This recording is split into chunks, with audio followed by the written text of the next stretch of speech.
പെട്ടത് ബഹുമാനപ്പെട്ട പി പാറന്നൂർ ഉസ്താദിന്റെ പേരിലാണ്. ബഹുമാനപ്പെട്ട 9 വയസ്സ്. എന്റെ പ്രിയപ്പെട്ട സഹോദരങ്ങളെ, ഞാനൊരു ദിവസം കൊടുവള്ളിയിൽ വാതിന് പോകുമ്പോ ഞാൻ മരണം നടന്ന വീട്ടിൽ പോകുമ്പോൾ ഓടിങ്ങനെ മോന്തായം താഴ്ത്തിരിക്കുകയാണ്. തല കുനിച്ചിട്ടല്ലാതെ കയറാൻ പറ്റില്ല.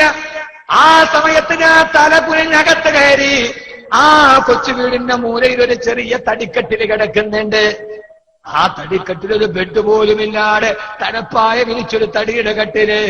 ഉസ്താദിന്റെ മക്കൾ പറഞ്ഞു, ഇതിനകത്താണ് പാറന്നൂർ ഉസ്താദ് കിടന്നുറങ്ങിയത്. ഖദ്ദസല്ലാഹു സിർറഹുൽ അദീദ്.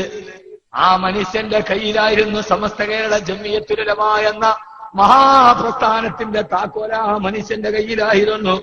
ആ മഹാനവറുകളുടെ ഖജാൻജിയായിരുന്നു. ചിന്തിക്ക് നിങ്ങൾ. തല കുനിച്ചിട്ടാണ് ഞാൻ കയറിയത്.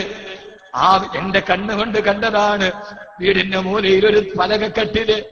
ആ കട്ടിലാണ് സമസ്തയുടെ ട്രഷറർ കിടന്നുറങ്ങിയത്. ഒരു തലപ്പായ വിരിച്ചിട്ട് ഞാൻ അവിടെ ഇരിക്കാൻ പറഞ്ഞു. ഉസ്താദിന്റെ മക്കൾ എനിക്ക് ഇരിക്കുറപ്പിച്ചില്ല. ഈ മഹാമാരി നിന്നെടുത്ത് ഈ മഹാഭാവി എങ്ങനെ ഇരിക്കും?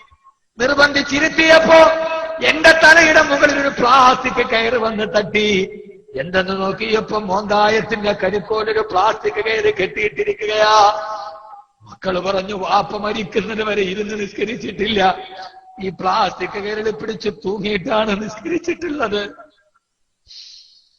മരിക്കുന്നതിന്റെ തലേ ദിവസം രാത്രി വീടിന്റെ മുമ്പിലുള്ള പള്ളിയിൽ പോയി ഇശാ നിസ്കാരത്തിന് നിൽക്കാൻ കഴിയാതെ 2 പേര് പുറകിൽ നിന്ന് ഇങ്ങനെ താങ്ങി പിടിച്ചു. ഇന്ന് നിസ്കരിക്കാൻ പറ്റില്ല രോഗം കാരണത്താൽ. ഖബറിലെ ആദ്യ രാത്രി കേട്ടവരെ ഇങ്ങോട്ട് നോക്ക്.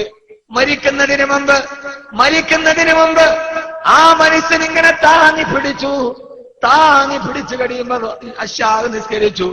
ഇശാ നിസ്കരിച്ചു കഴിഞ്ഞിട്ട് വിത്ര നിസ്കരിക്കുകയാ. ഉസ്താദിന് നിൽക്കാൻ കഴിയുന്നില്ല. ആ പള്ളിയിൽ നീണ്ടു നിവർന്ന് കിടന്നിട്ട് വിത്ര നിസ്കരിച്ചു.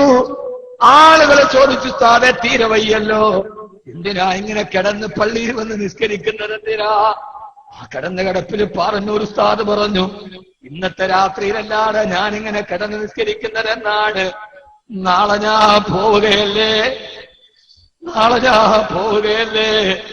പിറ്റേ ദിവസം ബഹുമാനപ്പെട്ട പാറന്നൂർ ഉസ്താദ് വഫാത്തായി.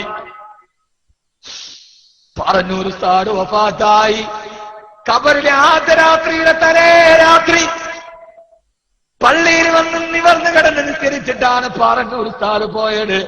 നവ്വറല്ലാഹു മർക്കദാ. സുബഹിയുടെ ബാങ്ക് വിളി കേട്ടിട്ട് ഇജാബത്ത് പറയുമ്പോഴാണ് ശംസുൽ ഉലമ നടന്നു നീങ്ങിയത്. ഖദ്ദസല്ലാഹു സിർറഹുൽ അസീസ്. ഇതൊരു വെളിച്ചമാണ്.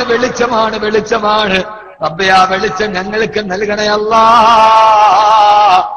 അവരൊക്കെ ഖബറിന്റെ ആദ്യ രാത്രിയിലെ പുതുമണവാളന്മാരാണ്. നമുക്കൊക്കെ എന്താണ് ബാക്കിയുള്ളത്? ഇൻഷാ അല്ലാഹ് ഈ പ്രവാസം എന്താണ് ബാക്കിയുള്ളത്? ഇൻഷാ അല്ലാഹ് ഈ പ്രവാസം